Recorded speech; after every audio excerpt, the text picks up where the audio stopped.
కు స్వాగతం. నేను సుధా. బులెటిన్ల ముందుగా హెడ్లైన్స్. ఈ నెల 11, 12 తేదీల్లో కలెక్టర్ల సదస్సు. స్వర్ణాంధ్ర విజన్ 2047 ప్రణాళికపై చర్చించిన ముఖ్యమంత్రి చంద్రబాబు. దిశ చట్టం పేరుతో మాజీ సీఎం జగన్ ప్రజలను మభ్యపెట్టారు. కార్మిక శాఖ మంత్రి సుభాష్ ఆరోపణ. రెండో గురువారం కనక మహాలక్ష్మి అమ్మవారి దర్శనానికి ప్రత్యేక ఏర్పాట్లు. భక్తులకు ఎటువంటి ఇబ్బంది లేకుండా చర్యలు చేపడుతున్నామన్న ఈవో శోభారాణి. ఆస్తి డబ్బు కోసమో కాదు, ఆత్మగౌరవం కోసమే తన పోరాటం. సినీ హీరో మంచు మనోజ్ వెల్లడి. రియల్ టైం గవర్నెన్స్ పై అధికారులు దృష్టి సారించాలని ముఖ్యమంత్రి చంద్రబాబు నాయుడు సూచించారు. వివిధ ప్రభుత్వ శాఖల పరిధిలో చేపట్టిన అభివృద్ధి పనులు, అమలవుతున్న సంక్షేమ పథకాల తీరుపై ఆరా తీశారు. ఈ నెల 11, 12 తేదీల్లో విజయవాడలో కలెక్టర్ల సదస్సు నిర్వహిస్తున్నందున అవసరమైన ఏర్పాట్లపై చర్చించారు. స్వర్ణాంధ్ర విజన్ 2047 ప్రణాళికపై కూడా సుదీర్ఘంగా అధికారులతో చర్చించారు. ఇంతవరకు మొదలుపెట్టిన పనులు, వాటి తాజా స్థితి, రాష్ట్ర ప్రభుత్వం అమలు చేస్తున్న సంక్షేమ పథకాల తీరుపై కూడా ఆరా తీశారు.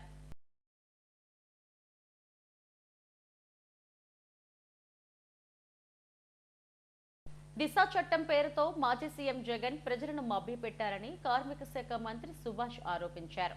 అమరావతిలో ఆయన మీడియాతో మాట్లాడారు. పార్లమెంట్లో సవరణ చేయకుండా శాసనసభలోనే ఓ చట్టం చేసి దాన్ని పెద్ద ఎత్తున ప్రజల నెత్తిన రుద్దాలని చూశారని విమర్శించారు.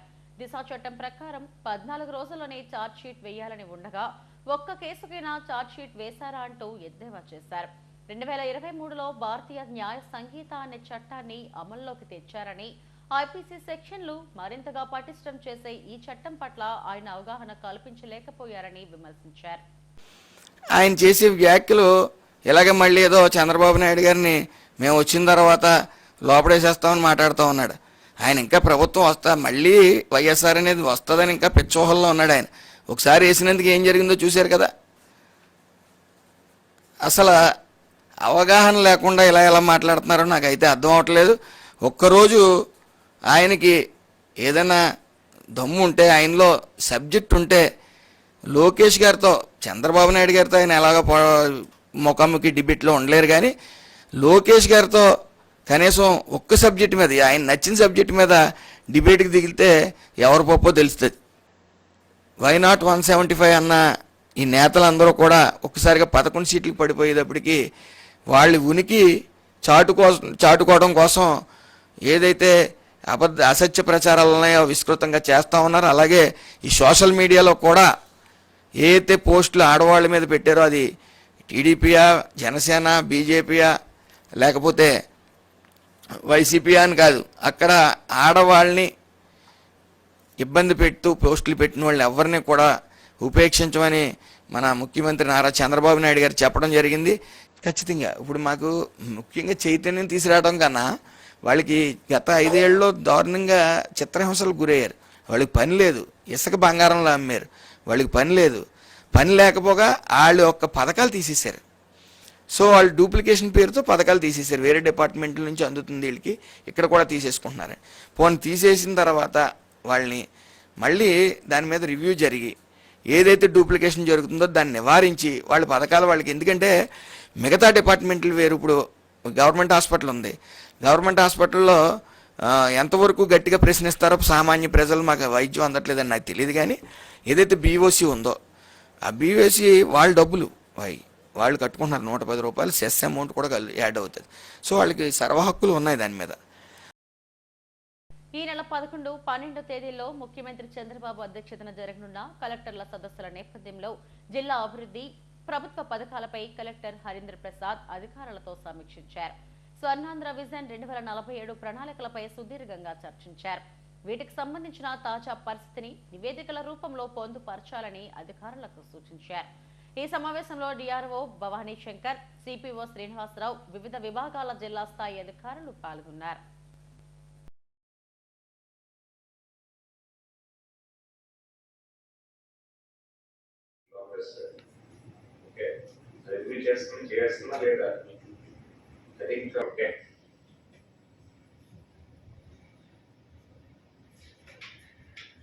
So what is being done right now, departmental activities మనకి? మార్గశిర మాసోత్సవాల్లో గురువారం కనక మహాలక్ష్మి అమ్మవారికి అత్యంత ప్రీతికరమైన రోజు. మొదటి గురువారం అమ్మవారిని సుమారు 60,000 మంది దర్శించుకున్నారు.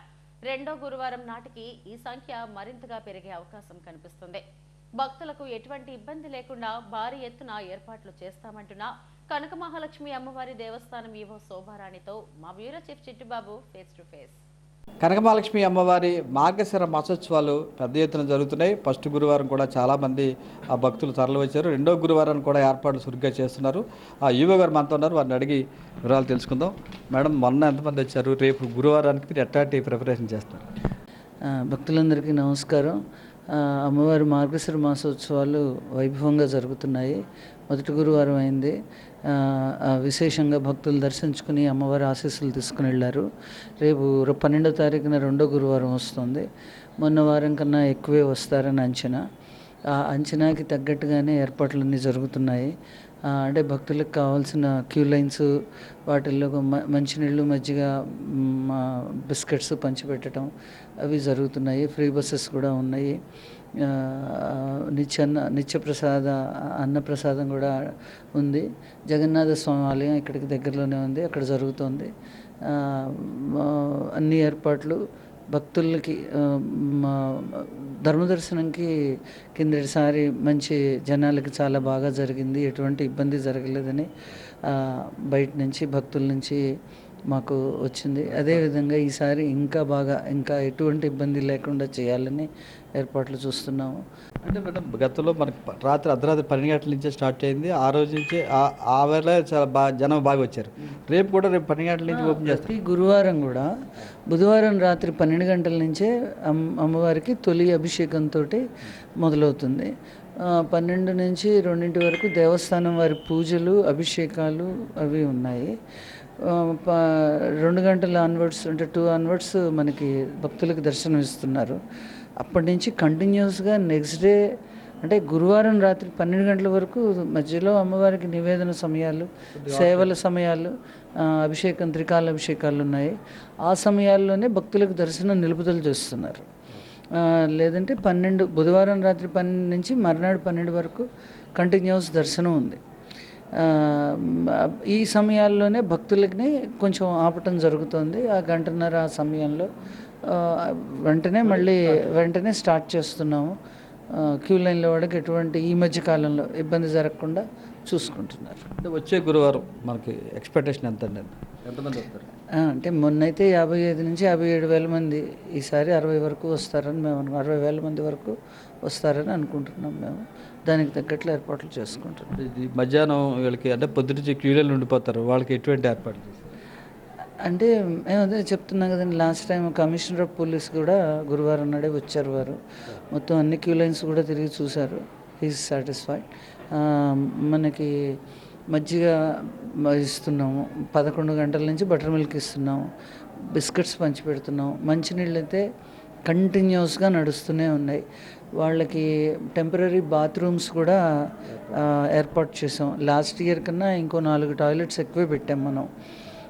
అవి వాళ్ళకి పైన షెల్టర్ ఉంది పర్మనెంట్. అవేమి అంటే తోపులాట్లకి వాటికి ఆస్కారం లేకుండా ఉంటుంది. వాళ్ళకి ఎండ నుంచి ప్రొటెక్షన్ ఉండడానికి పర్మనెంట్ షెడ్లు అవి. కాబట్టి భక్తులకి ఏమీ ఇబ్బంది ఉండదు. అన్నీ బాగానే ఉంటాయి. లోపలికి వచ్చాక కూర్చోటానికి సీటింగ్ ఉంది. క్యూ లైన్స్ పొడుగున సీటింగ్ ఉంది. కొంచెం ఈ గంటన్నర 2 గంటలు ఆపినా కూడా వాళ్ళకి ఎటువంటి ఇబ్బంది ఉండదు. ఫైనల్గా చెప్పండి మేడం, భక్తులు ఏ టైంకి రావాలి, ఏ టైంకి వస్తే అమ్మవారి దర్శనం బాగా జరిపిస్తారు? ఇప్పుడు అలాంటిదేం లేదండి. ఇప్పుడు బుధవారం రాత్రి 2 నుంచి మర్నాటి వరకు, గురువారం నాడైతే ఈ సమయం ఆ సమయం అనేది లేదు. కంటిన్యూస్గా వస్తూనే ఉన్నారు. మామూలు అదర్ దాన్ థర్స్డేస్ అయితే మీకు మధ్యాహ్నం 2 నుంచి 4 వరకు మనకి కొంచెం తగ్గుతుంది రష్ ఆ టైం తప్ప. మార్నింగ్ ఏమో ఒక 9కి మంచి రష్ అందుకుంటుంది. కాబట్టి మనం ఇంకా అలా చెప్పలేమండి. గురువారం నాడైతే ఈ టైంలో తక్కువ ఉంటారని చెప్పలేము. ఇది మార్గశిర మాసోత్సవాలు రెండవ గురువారం నాడు పెద్ద ఎత్తున భక్తులు తరలివచ్చే అవకాశం ఉన్నందున అందుకు తగ్గ ఏర్పాట్లు కూడా చేస్తున్నామని ఈవో శోభారెడ్డి గారు చెప్తున్నారు. కెమెరామెన్ గాయస్తో చిట్టుబాబు HDV విశాఖ నుంచి. మంచు కుటుంబంలో జరుగుతున్న వివాదం తీవ్ర చర్చనీయాంశంగా మారింది.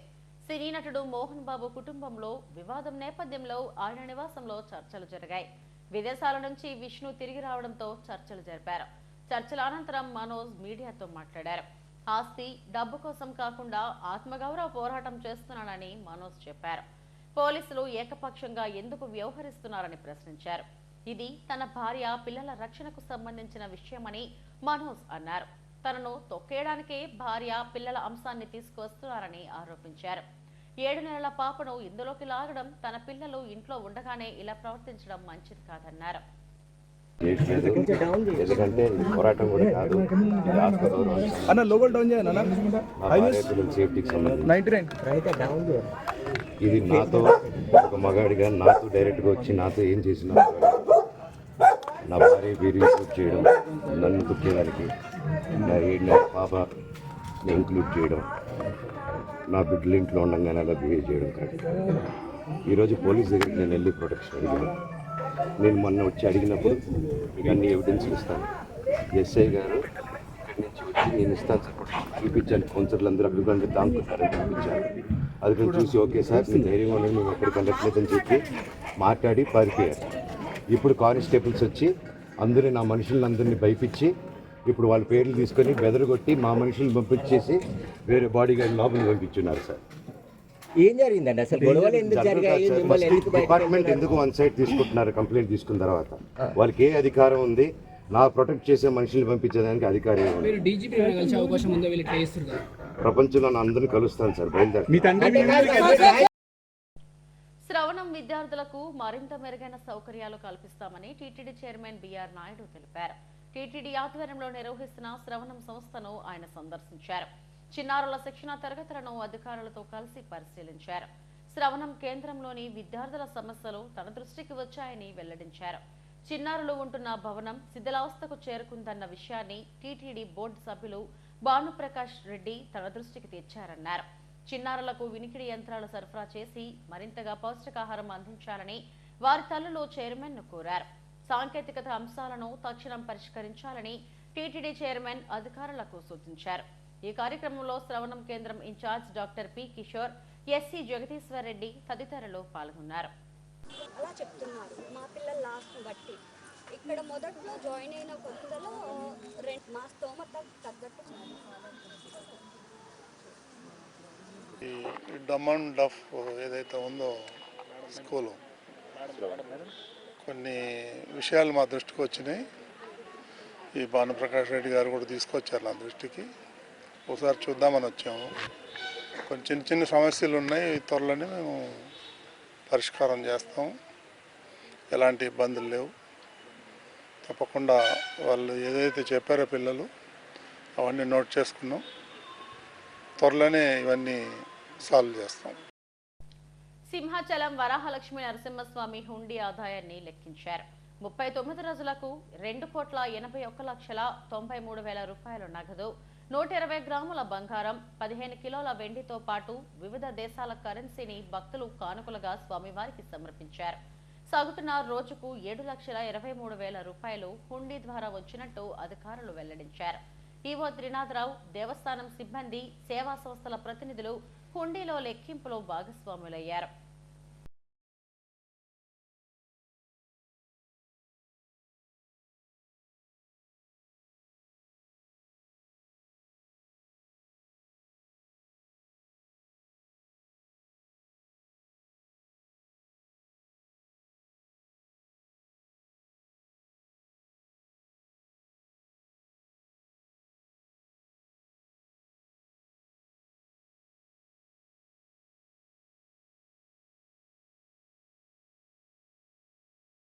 ఈ నెల 12వ తేదీన ఏయూ ఇంజనీరింగ్ కళాశాల మైదానంలో ఆర్గానిక్ మేళా నిర్వహిస్తున్నట్టు గో ఆధారిత ప్రకృతి వ్యవసాయ సంఘం అధ్యక్షులు వర్మ తెలిపారు.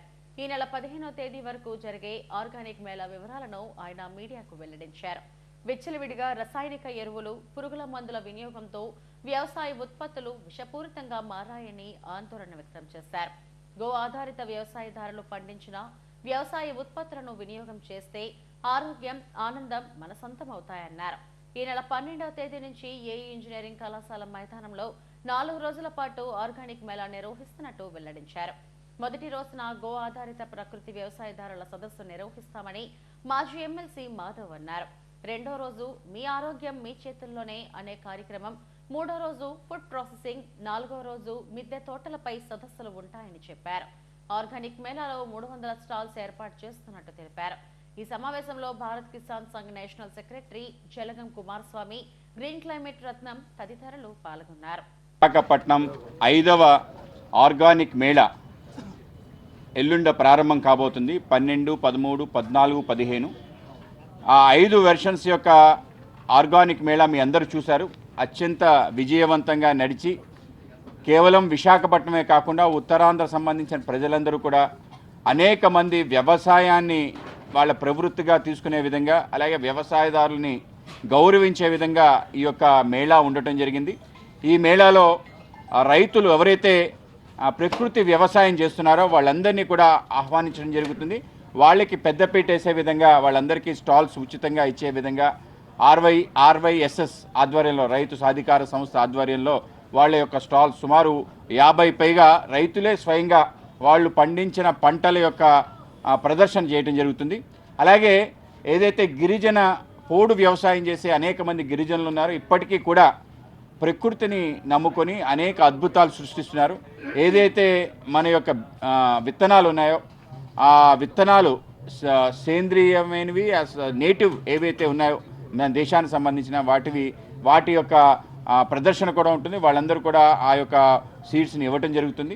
అందరికీ కూడా ఆహ్వానం, ఈ యొక్క మేళాకి రండి. ఎవరైతే ప్రకృతి వ్యవసాయం చేస్తున్నారో వాళ్ళందరినీ ప్రోత్సహించండి. అటువంటి రైతులందరికీ కూడా అండా దండగా ఉండటం మనందరి కర్తవ్యం. అందరం కూడా మీ జీవితంలో ప్రకృతి వ్యవసాయదారులచే పండించిన పంటని తినడం ద్వారా మీ ఆరోగ్యాన్ని రక్షించుకునే విధంగా మీ జీవితాలు వెలుగులు చూస్తాయి. కనుక అందరూ కూడా ఆ విధంగా ఆర్గానిక్ వెజిటబుల్స్, ఆర్గానిక్ సీరియల్స్, అలాగే ఆర్గానిక్ ప్రాసెస్డ్ ఫుడ్ మనం తినే విధంగా మనం ప్రయత్నం చేయాలి అని చెప్పి ఈ మేళాలో మనం ప్రయత్నం చేస్తున్నాం. అలాగే ఈ మేళా ప్రారంభం మన గౌరవ వ్యవసాయ మంత్రివర్యులు శ్రీ అచ్చెన్నాయుడు గారు రాబోతున్నారు. అలాగే ఆర్వైఎస్ఎస్ సంబంధించి చైర్మన్ గారు, అలాగే మిగతా అందరూ గవర్నమెంట్ సంబంధించిన అఫీషియల్స్ అందరూ కూడా రాబోతున్నారు. ఈ 5 సంవత్సరాలు రైతుల్ని మేము ఎక్కువ మోటివేట్ చేసి వాళ్ళు పండించినవి ప్రొడ్యూస్ అన్నీ కలిపి ఇక్కడ అమ్మకానికి, ప్రదర్శనకి ఉంచేలాగా మేము ఏర్పాట్లు చేస్తున్నాం. అలాగే మేము మొత్తం ఈ జిల్లాల్లో ఉన్న రైతులందరినీ మేము తీసుకొచ్చి వాళ్ళ స్టాల్స్ కూడా పెట్టిస్తున్నాం. మొదటి రోజు రైతు సమ్మేళనం ఉంటుంది. రెండో రోజు మీ ఆరోగ్యం మీ చేతుల్లోని ఆరోగ్యం గురించి ఉంది. ఆరోగ్యంలో సిద్ధ వైద్యం, ఆయుర్వేదం, ఎనామీ, మొత్తం ఆయుష్ డిపార్ట్మెంట్ అంతా వస్తున్నారు. మూడో రోజేమో ఫుడ్ ప్రాసెసింగ్ మీద జరుగుతుంది. ఎలాగా వాల్యూ యాడెడ్ చేయాలి రైతులు పండించిన దాని మీద ఫుడ్ ప్రాసెసింగ్ నుంచి వస్తారు. 4వ రోజేమో మిద్దె తోట, టెర్రస్ గార్డెన్ గురించి, మోడల్ టెర్రస్ గార్డెన్ తయారు చేసి మేము ఎలా చేయాలన్నది, ప్రకృతిని ఎలా చేయాలన్నది మేము అందరికీ చెప్పి ఉద్దేశంతో పెట్టాము. ఈ 4 రోజుల కార్యక్రమాలకి విశాఖ పరిసర ప్రాంత ప్రజలందరూ వచ్చి దీన్ని సక్సెస్ చేస్తారని కోరుతున్నాం. మానవ హక్కులు పరిరక్షించడమే తమ సంస్థ లక్ష్యమని హ్యూమన్ రైట్స్ ఆర్గనైజేషన్ వ్యవస్థాపకురాలు డాక్టర్ షాలి కేజియా అన్నారు. ప్రెస్ క్లబ్ లో ఆమె మీడియాతో మాట్లాడారు. అంతర్జాతీయ మానవ హక్కుల దినోత్సవం సందర్భంగా రాష్ట్ర అధ్యక్షుడిగా కాజుద్దీన్ మిషాను నియమించినట్టు వెల్లడించారు. అలాగే ఉమ్మడి విశాఖ జిల్లాలతో పాటు ఉత్తరాంధ్ర జిల్లాల అధ్యక్షులను కూడా నియమించినట్టు ఆమె తెలిపారు. ఇతరుల హక్కులకు భంగం కలిగించకుండా మానవ హక్కులు కాపాడటమే తమ సంస్థ లక్ష్యమని, ఇంతవరకు 600కు పైగా సమస్యలని పరిష్కరించామని చెప్పారు. అందరికీ నమస్కారం. నా పేరు doctor Sali Kezia. Human rights organisation founder, president and chief executive ఆఫీసర్గా,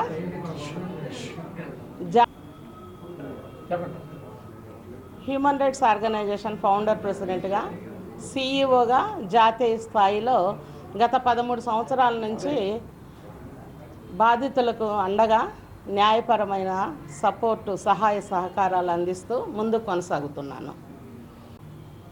2012లో ఈ హ్యూమన్ రైట్స్ ఆర్గనైజేషన్లోకి ప్రవేశించటం జరిగింది.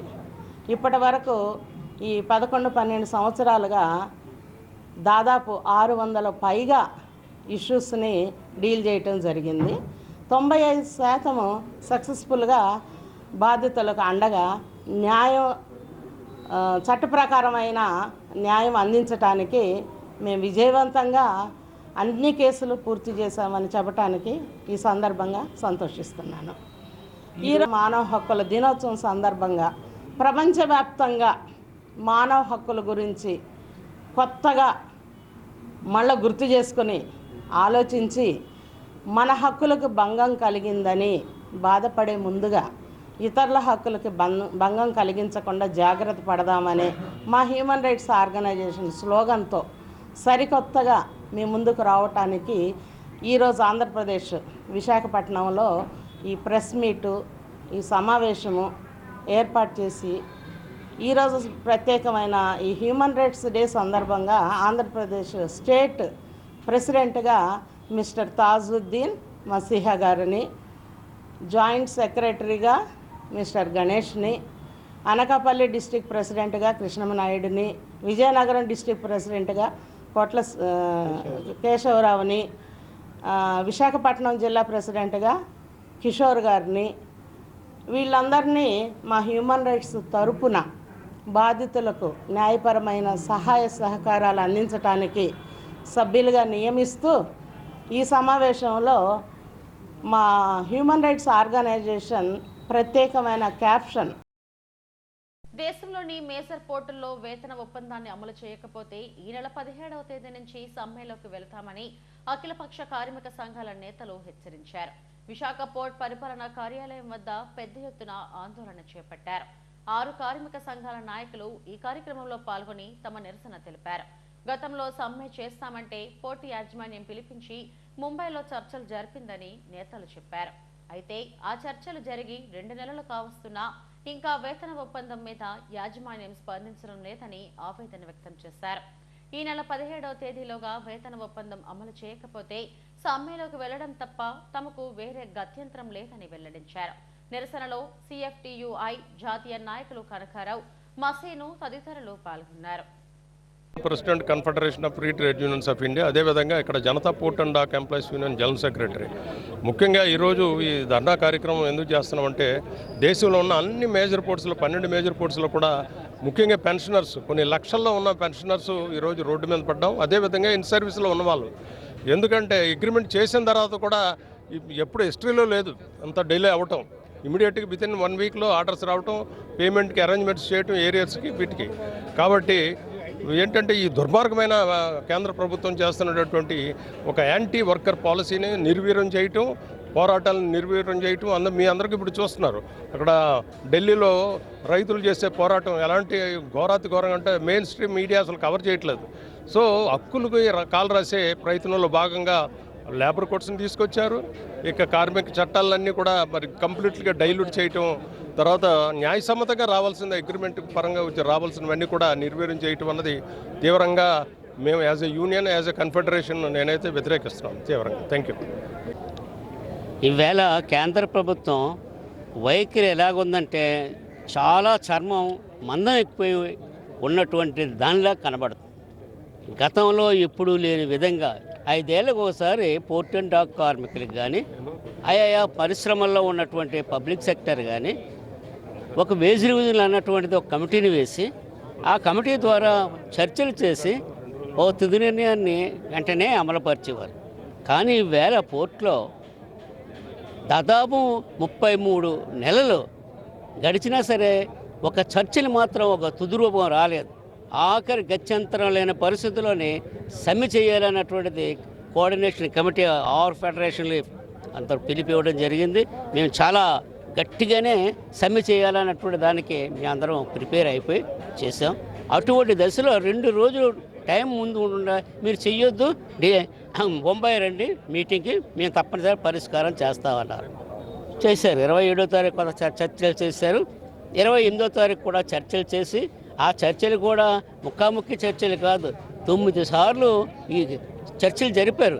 అందులో ఉన్నటువంటి మొత్తం సారాంశాన్ని అంతటిని ఒక స్క్రీన్ మీద సమాజం అభ్యున్నతి సాధించాలంటే సక్రమమైన విద్యా విధానం ఉండాలని ఆధ్యాత్మిక ఆచార్యులు చిన్నజీఆర్ స్వామి అన్నారు.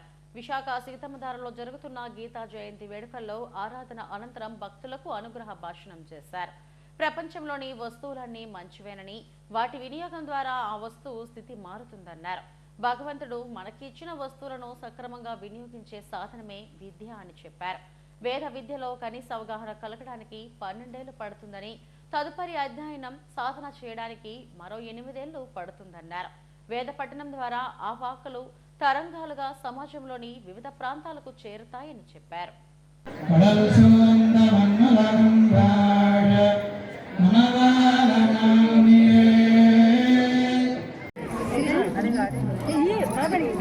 రాయ్పూర్ విజయనగరం లైన్లో సామర్థ్యం, ఖచ్చితత్వం పెంపొందించడానికి 240 కోట్లతో చేపట్టే కీలక ప్రాజెక్టులను రైల్వే బోర్డు ఆమోదించిందని Waltair senior DCM K Sandeep తెలిపారు.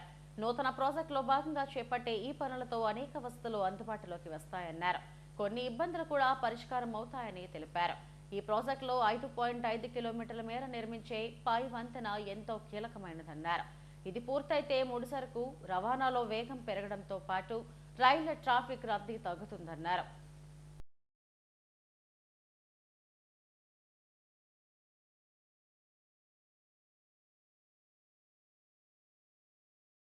హెడ్లైన్స్ మరోసారి. ఈ నెల 11, 12 తేదీల్లో కలెక్టర్ల సదస్సు. స్వర్ణాంధ్ర విజన్ 2047 ప్రణాళికపై చర్చించిన ముఖ్యమంత్రి చంద్రబాబు. దిశ చట్టం పేరుతో మాజీ సీఎం జగన్ ప్రజలను మభ్యపెట్టారు. కార్మిక శాఖ మంత్రి సుభాష్ ఆరోపణ. రెండో గురువారం కనక మహాలక్ష్మి అమ్మవారి దర్శనానికి ప్రత్యేక ఏర్పాట్లు. భక్తులకు ఎటువంటి ఇబ్బంది లేకుండా చర్యలు చేపడుతున్నామన్న ఈవో శోభారాణి. ఆస్తి డబ్బు కోసమో కాదు, ఆత్మగౌరవం కోసమే తన పోరాటం. సినీ హీరో మంచు మనోజ్ వెల్లడి. ఇవి ఇప్పటి వరకున్న బులెటిన్ అప్డేట్స్. మరిన్ని వార్తా విశేషాల కోసం చూస్తూనే ఉండండి STV న్యూస్. నమస్తే.